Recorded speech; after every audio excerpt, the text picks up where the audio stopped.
Lá sobram vacinas contra a Covid-19 em alguns lugares do mundo e faltam pessoas que queiram ser vacinadas. A resistência à vacinação é um dos fatores associados ao aumento do número de casos da doença no continente europeu.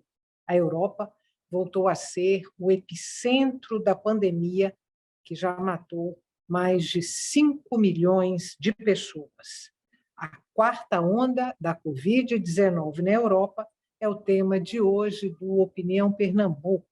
Eu sou Estela Mares Saldanha e converso com o doutor em saúde pública e pesquisador da Fiocruz, Rafael Moreira. Lembrando para você, mais uma vez, que o Opinião Pernambuco também é veiculado pela Rádio Universitária FM e pela Rádio Universitária Paulo Freire AM.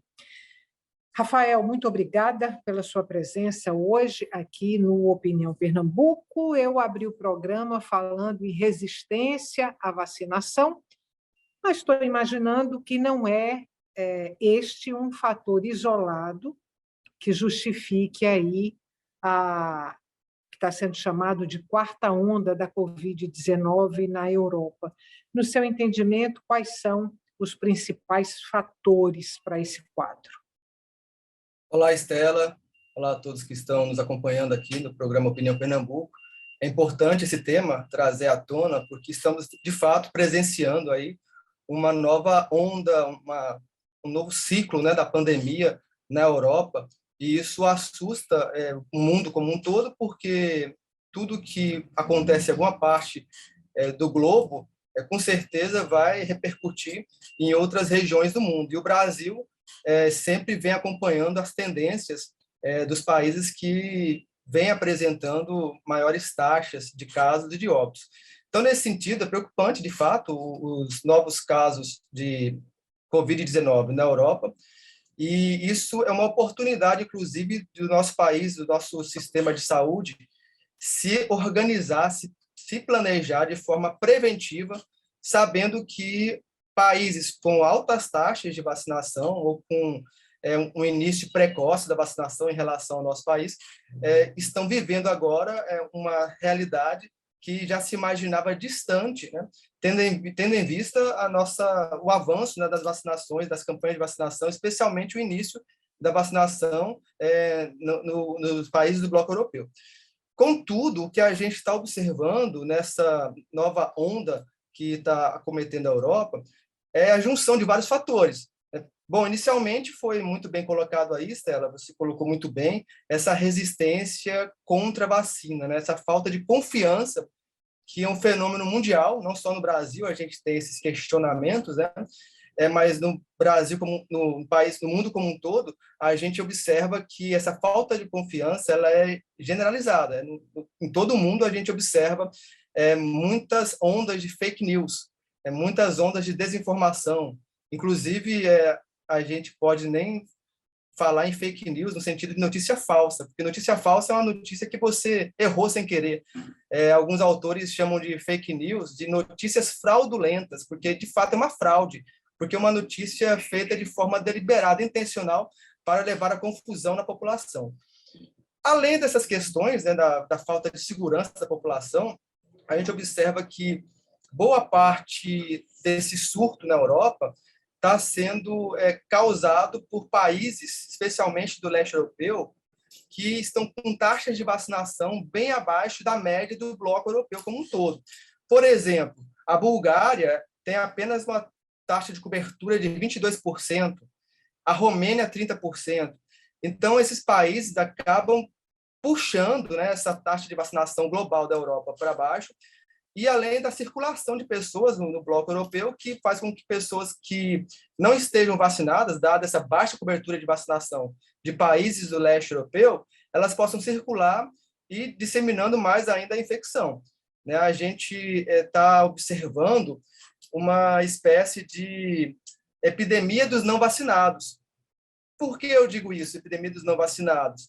Porque está comprovado, vários dados científicos estão sendo relatados, mostrando que a proporção de internados com Covid-19, da forma grave, principalmente, é 90% contra uma minoria que vacinou e que teve a Covid severa. Então, assim, os dados hospitalares mostram que quase que 100% de quem está se internando é quem não tomou vacina. Então, essa epidemia dos não vacinados está puxando realmente, aumentando os casos de Covid-19 nos países da Europa, a baixa taxa de vacinação e a circulação de fake news. Então, eu considero esses 3 pontos como os principais responsáveis pelo aumento da Covid-19 na Europa.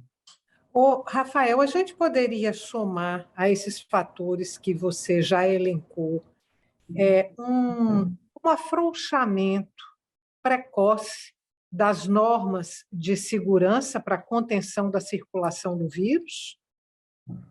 Perfeito, Estela. Esse é outro ponto muito importante que deve ser colocado. A gente vem observando, por exemplo, no Reino Unido, uma flexibilização muito grande, muito intensa, como uma espécie de desproibição, né? Você deixou de ser proibido, deixou de ser uma medida de contenção do vírus, que a gente chama de medidas não farmacológicas, né? Deixaram de se exigir as máscaras, o uso de máscaras, e isso vem também contribuindo, né, para o aumento. A gente sabe que a vacina, ela não é 100% de eficácia, ela não tem 100% de eficácia, ela não é 100% eficaz. É como eu sempre digo, ela não blinda nosso corpo contra o Covid. Nesse sentido, as pessoas que tomaram a vacina podem também ter Covid. E se você tem um uso de medidas restritivas não adotadas, ou seja, se você tem a flexibilização das normas já conhecidas de prevenção da Covid, como o uso de máscaras, né, que é um método muito eficiente, como também evitar aglomerações, lugares fechados, e a falta de preocupação com a higiene das mãos, os cumprimentos, né, as festividades. Então, tudo isso faz com que acelere o processo de infecção, o processo de contaminação das pessoas, porque a vacina não protege 100% associada às pessoas que não tomaram a vacina. Então, a gente tem aí um receio muito grande, e isso a gente deve observar muito no nosso país. Estamos chegando aí perto das festas de fim de ano, né, perto do carnaval, e existe uma forte inclinação, uma forte tendência para a flexibilização do uso de máscara. Alguns estados, como o Rio de Janeiro, já está ventilando essa questão, adotando o não uso de máscara, já está liberando do uso de máscara. A gente tem aqui em Recife também algumas discussões a respeito dessa liberação, né? E isso preocupa muito a gente do meio científico, do meio acadêmico, quem está envolvido com as pesquisas no campo, de que é ainda muito precoce. A gente está vendo alguns países, na Holanda, por exemplo, e outros países da Europa, estão começando a repensar essa flexibilização e voltando a exigir novamente o uso de máscaras em ambientes internos, em ambientes fechados, voltando a restringir a quantidade de pessoas em eventos. Tudo isso é para mostrar que a pandemia ainda não acabou. Tudo isso é para mostrar que a gente ainda está precisando refletir mais sobre essas flexibilizações. Rafael, no caso europeu, tem aí um agravante, eu imagino, você que vai dizer se é um agravante ou não, mas que é a chegada do inverno. Os números de contaminação estão altos, os números de hospitalização estão altos, os números de mortes estão altos e o inverno está chegando. Isso potencializa o perigo? Potencializa bastante. A gente sabe que, como toda doença viral, como a gripe, é uma doença que ela se prolifera de uma forma mais rápida, mais agressiva no inverno. Isso porque tem a questão do clima, né? O próprio clima frio favorece esse tipo de doença viral. E, além disso, né, na época do frio, as pessoas tendem a se aglomerar mais em lugares fechados com pouca ventilação, até para se proteger, né? Você evita espaços abertos, evita caminhada no parque, evita circular em ambientes abertos por conta do frio, é natural. Então, a chegada do inverno no hemisfério norte também vem assustando, vem causando receio de vários países da Europa que estão começando já a temer a saturação de leitos hospitalares. Então, aquele velho cenário que a gente observou muito bem no início da pandemia, especialmente na Itália, que a gente viu cidades com tanques de guerra circulando, com câmaras frigoríficas do lado do hospital, com anúncio de mais de 1.000 mortes diárias, que a gente, naquela época, todos ficaram chocados, como é que pode morrer 1.000 pessoas num só dia? E a gente viu que o Brasil chegou à marca de 3.000 mortes diárias. Então, vendo que, às vezes, o que você se choca pode ser pior ainda. Então, aquele cenário de saturação de recursos humanos, ou seja, médicos, enfermeiros, profissionais exaustos, associado com a saturação de oxigênio, com a falta de oxigênio, pode atualmente estar preocupando os países da Europa por conta dessa chegada do inverno. Isso é muito bem importante a gente colocar. A Organização Mundial da Saúde está prospectando mais 500 mil de mortes na Europa até fevereiro. A minha pergunta para você é se existe alguma coisa que possa ser feita para que essa prospecção não se cumpra, para que a gente não tenha mais 500 mil de pessoas mortas por conta da Covid até fevereiro, somente na Europa. Essa questão é bastante importante, é uma questão crucial, porque sabemos a forma de prevenção, né? Sabemos a forma de prevenção por meio da vacina e a forma de prevenção por meio da nossa postura, né? Por meio dos cuidados, por meio das medidas não farmacológicas. Sabemos também da importância do auxílio governamental, do auxílio dos países, no sentido de garantir a proteção material das pessoas, para que elas possam evitar a circulação.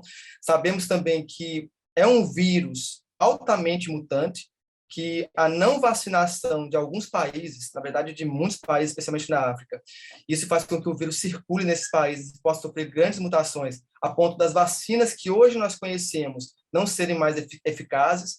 Então, o que se pode ser feito está dentro de um leque de opções bastante amplo. E eu passaria a citar algumas medidas mais imediatas que a gente pode estar tentando se organizar para que esse número não seja concretizado, essa previsão feita pelo OMS de 500 mil de óbitos. Inicialmente, o que podemos pensar de modo mais imediato é o incentivo à vacinação de maior número de pessoas. Eu vou citar o exemplo da Espanha, que a Espanha é um país da Europa que está um pouco diferente dessa onda de aumento da Covid-19 do restante dos países da Europa. A Espanha está com uma taxa de vacinação de 80%. E mesmo assim, com uma taxa de vacinação de 80%, ela ainda não flexibilizou o uso de máscaras em ambientes internos. Então, o simples fato, que não é tão simples, claro, né?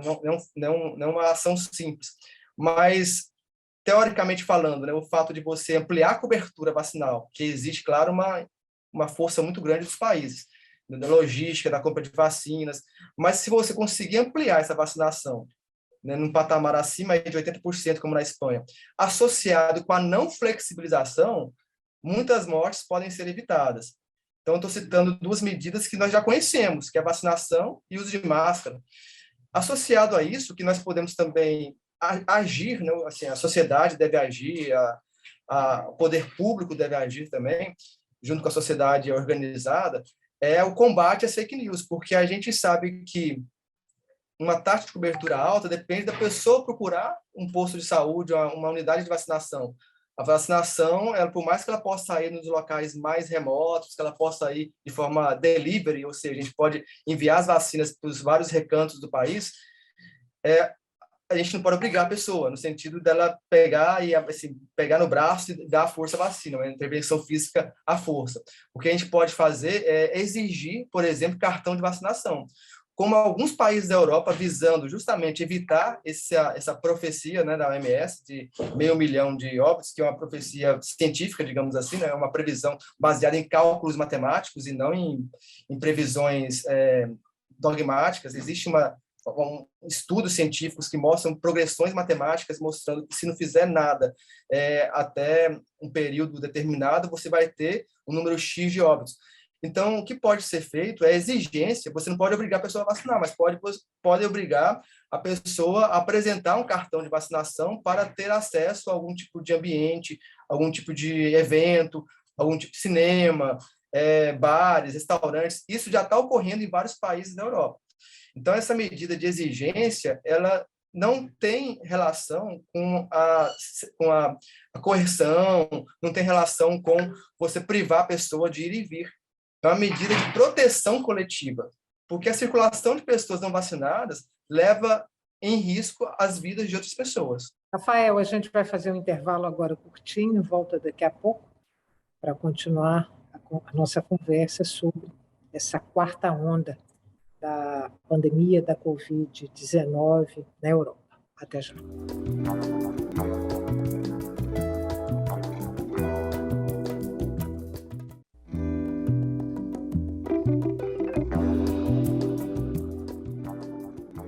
Estamos de volta para o segundo e último bloco do Opinião Pernambuco. O tema de hoje do nosso programa é a quarta onda da Covid-19 na Europa.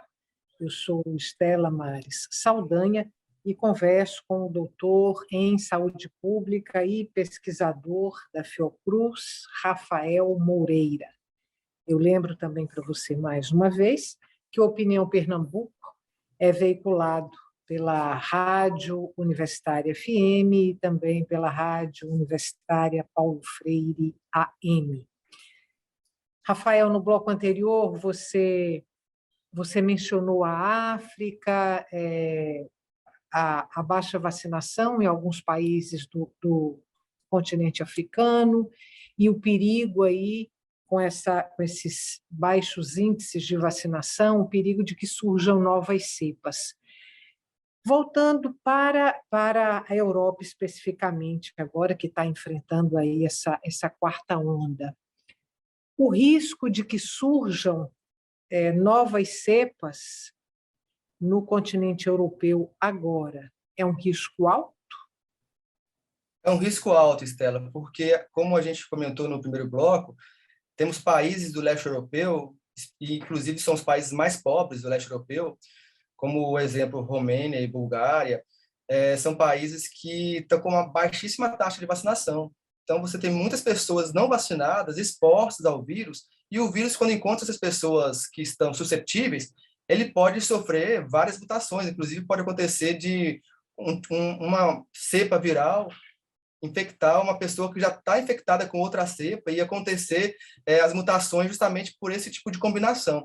Então, toda doença viral é muito melindrosa, é uma doença que requer muito cuidado, porque é uma doença aguda, é uma doença que leva rapidamente ou para a cura ou para óbito, e é uma doença que sofre muita mutação.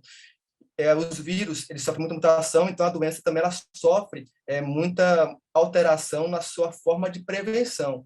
A gente viu, por exemplo, a variante Delta, que é uma variante muito perigosa, porque ela, diferente das outras variantes, ela não apresenta sinais clássicos da Covid, como perda de olfato, ela lembra muito uma gripe comum.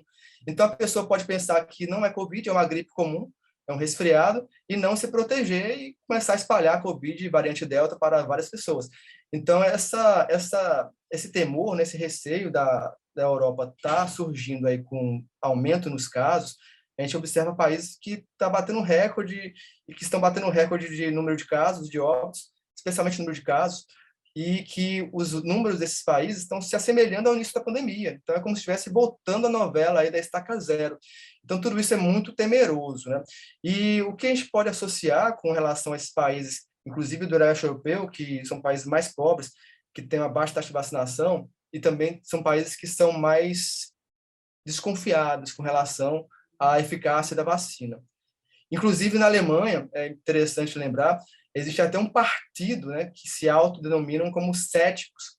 Na Alemanha, não, na Áustria. Estava estudando justamente sobre essa questão da Covid na Europa, e surgiu uma reportagem aí que existe um movimento muito forte anti-vacina na Áustria, de um partido político novo que se autodenomina como cético e que teve 6% de votos na eleição que teve nesse ano. Então, você vê, 6% de votos é até mais superior, né, a indecisos, muitas vezes. Então, existe uma tendência, né, a gente está vivendo aí um período de pós-verdade, ou seja, as pessoas elas escolhem naquilo que preferem acreditar, e isso é como se tivesse uma vara de condão, né, um poder mágico. Opa, se eu acreditar naquilo que eu escolho, então aquilo vai me deixar mais confiável, mais confortável, mais seguro. Então, esse movimento é um movimento muito perigoso. E a gente tem um receio de que, com o início do inverno no hemisfério norte, isso possa ser um cenário perfeito para o surgimento de novas variantes, sem contar a África, né? Então, a própria OMS ela recomenda um maior engajamento dos países, especialmente os países mais ricos, que concentram as maiores taxas de cobertura, são os países que compraram a maior quantidade de doses, né, de vacinas, que possam olhar com maior solidariedade, né, para os países africanos, porque a Covid ela trouxe esse tipo de fenômeno, né, Estela? Ou seja, a gente sabe que é uma doença que não respeita fronteira, ela não respeita nações, ela não respeita decretos de presidentes. É uma doença mundial, é uma doença que ela não está nem aí para países ricos ou países pobres. Claro que o cuidado que os países ricos tomam é muito mais eficiente que os países pobres, mas o vírus ele não seleciona a pessoa pela cor da pele ou pelo status social.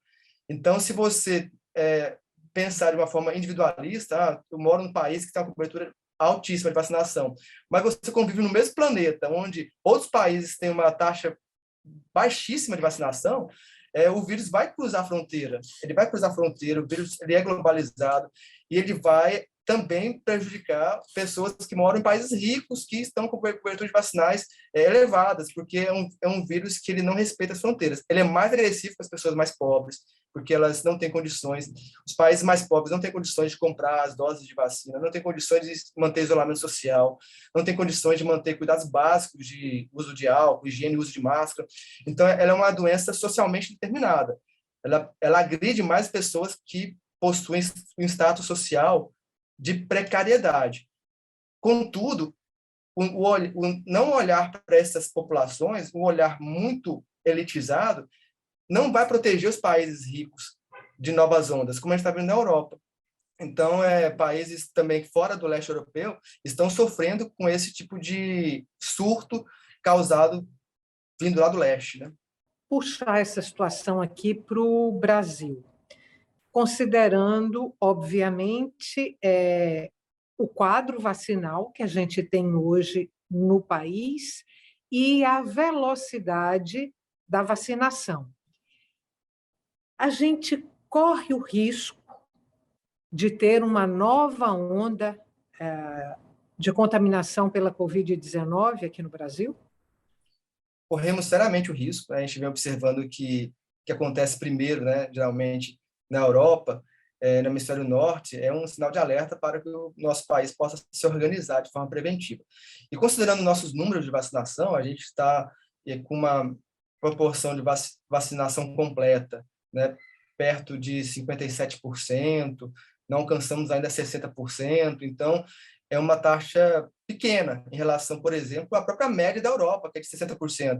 A Espanha é de 80%, que é um exemplo na Europa de um país que vem controlando de forma exemplar, né, a pandemia.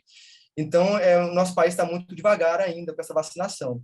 A gente tem que lembrar que um aspecto importante é a vacinação dos adolescentes, né, que foi iniciada em alguns estados, pessoas em idade escolar, os adolescentes. A gente também tem a necessidade de iniciar a vacinação das crianças maiores de 5 anos. Várias vacinas estão comprovando a eficácia, com um terço da dose, de proteção das crianças de 5 anos ou mais. Estamos também com lentidão na terceira dose, né, ou na dose de reforço. Então, todos esses aspectos, eles são suficientes para que tenhamos cuidado, receio na hora de flexibilizar as normas de prevenção não farmacológicas. A nossa taxa de vacinação não permite abrirmos mão do uso de máscara, não permite a realização do carnaval ano que vem. É muito precoce. Então, por isso que a mensagem que eu deixo é que vamos olhar para a Europa como um sinal de que a pandemia ainda está entre nós e que a gente está controlando o número de óbitos, mas ainda não podemos ficar totalmente tranquilos. A preocupação, ela existe. A gente está mais aliviado com relação às internações, aos óbitos, mas ainda não estamos totalmente protegidos. É importante ter isso em mente. Vou te dar 30 segundos para responder a essa última pergunta. É possível, nesse momento, prospectar o controle da pandemia em algum futuro próximo? É uma prospecção difícil, realmente é uma previsão que é uma incerteza que a gente está vivendo. A gente vem controlando muito bem com a vacinação, mostrando que a vacina, diferente do tratamento precoce, a vacina que protege, foi com a vacina que a gente reduziu o número de óbitos e casos graves. Então, é um cenário muito difícil de fazer previsão. Eu acredito que o ano de 2022 ainda vai ser de muita vigilância, monitoramento, para que a gente possa, de repente, no segundo semestre, estarmos mais livres de preocupações como o uso de máscara, mas isso é uma previsão para o segundo semestre, se a gente conseguir alcançar uma taxa de vacinação acima de 80% no mínimo. Rafael, muito obrigada mais uma vez pela sua participação aqui no Opinião Pernambuco. Esperamos tê-lo de volta brevemente com boas notícias. Obrigada. Eu que agradeço, até a próxima.